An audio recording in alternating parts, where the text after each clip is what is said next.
একটা ট্রাক এসে উদ্দেশ্য প্রণোদিতভাবেই গাড়িটাকে ট্রাক চাপা দেওয়া হয়। মাত্র কয়েক ঘন্টার ব্যবধানে একাধিকবার সড়ক দুর্ঘটনার শিকার বৈষম্য বিরোধী ছাত্র আন্দোলনের সমন্বয়ক হাসনাত আব্দুল্লাহ এবং সার্জিস আলম।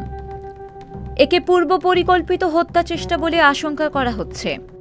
২৭ নভেম্বর বুধবার রাত ৮:৩০ চট্টগ্রামের লোহাগাড়া উপজেলার চুনতি ইউনিয়নের হাজিপাড়া এলাকায় ঘটে প্রথম দুর্ঘটনাটি।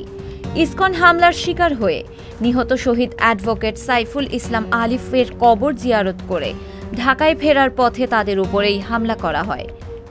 একটি ট্রাকের ধাক্কায় দুমড়ে মুচড়ে যায় তাদের বহনকারী গাড়িটি।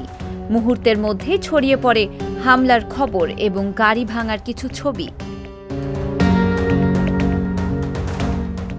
হাসনাত সার্জিসের সঙ্গে থাকা আহমদ উল্লাহ সাকিব ফেসবুক লাইভে এসে বলেন, আনুমানিক সন্ধ্যা ৭:৩০ চট্টগ্রাম কক্সবাজার মহাসড়কের চুনতি ইউনিয়নের হাজি রাস্তার মোড়ে বৈষম্য বিরোধী ছাত্র আন্দোলনের আহ্বায়ক হাসনাত আব্দুল্লাহ ও সার্জিস আলমের গাড়ি বহরে ট্রাক চাপা দিয়ে হত্যা চেষ্টা করা হয়। আমরা বাইক দিয়ে আটকানোর চেষ্টা করলে আমাদেরও চাপা দেয়। আল্লাহর কৃপায় বেঁচে ফিরেছি।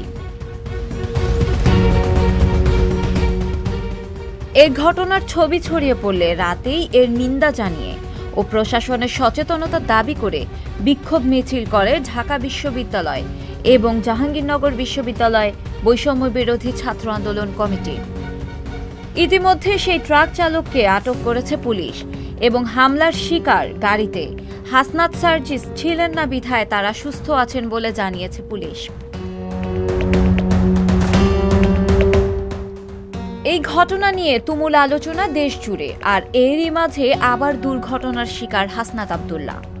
বৃহস্পতিবার দুপুর ১২টায় যাত্রাবাড়ি এলাকায় একটি ট্রাক হাসনাত আব্দুল্লাহকে বহন করা গাড়িতে ধাক্কা দেয়।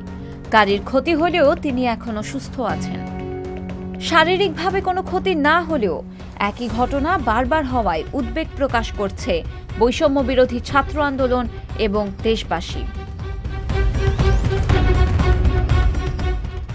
রাতের দুর্ঘটনার পর সার্জিস আলম তার ফেসবুক অ্যাকাউন্টে একটি পোস্ট করেন, মারবা পারবা না এমন লিখে, এবং পুরো ঘটনার বিবৃতি দিয়ে আরও একটি পোস্ট শেয়ার করেন।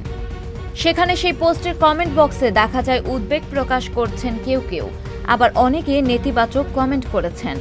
বারবার একই রকম দুর্ঘটনা ঘটা স্বাভাবিক নয়, বরং তা আগে থেকে পরিকল্পনা করা কাজ, এমনটাই মনে করছেন হাসনাত আব্দুল্লাহ।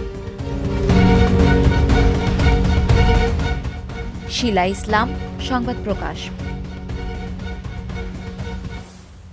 সংবাদ, ফিচার ও অনুষ্ঠানের জন্য ভিজিট করুন সংবাদ প্রকাশের ওয়েবসাইট এবং যুক্ত থাকুন ফেসবুক পেজ ও ইউটিউব চ্যানেলের সঙ্গে।